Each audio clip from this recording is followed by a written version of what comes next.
Pressure cooker chicken biryani கம்மியான குவான்டிட்டியில் இன்றைக்கி செஞ்சு பார்ப்போம். குக்கரில் 20 ml ஆயில், ஹோல் கரம் ஸ்பைசஸ் சேர்த்து, கூடவே 120 grams ஆனியன் சேர்த்து, ஒரு பச்சை மிளகாய் சேர்த்துக்கோங்க. வெங்காயம் நல்லா கோல்டன் ப்ரௌன் கலர் ஆனதும் 1.5 டீஸ்பூன் இஞ்சி பூண்டு பேஸ்ட் சேர்த்து பச்சை வாசம் போகிற அளவுக்கு வணக்கணும். வணக்கிட்டு ஒரு பெரிய சைஸ் தக்காளி சேர்த்து, மல்லித்தலை, புதினா தலை சேர்த்து ஒரு கிளறி விட்டு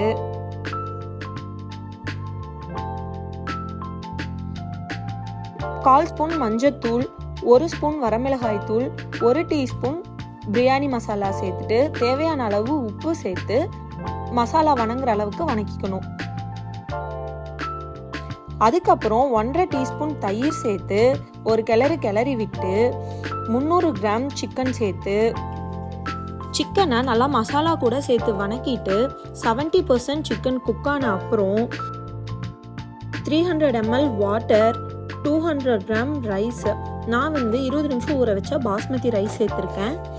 சேர்த்து அரிசி உடையாமல் கலந்து விட்டு அரை எலுமிச்சம்பழத்தோட சாறு சேர்த்து மிக்ஸ் பண்ணிவிட்டு தண்ணி நல்லா கொதி வந்ததுக்கப்புறம் குக்கரை க்ளோஸ் பண்ணி மீடியம் ஃப்ளேமில் ஒரு விசில் வந்ததும் லோ ஃப்ளேமில் 10 மினிட்ஸ் விட்டு ஸ்டவ்வை ஆஃப் பண்ணிடுங்க. ப்ரெஷர் ரிலீஸ் ஆன அப்புறம் குக்கரை ஓப்பன் பண்ணுனா பர்ஃபெக்டான பிரியாணி ரெடி.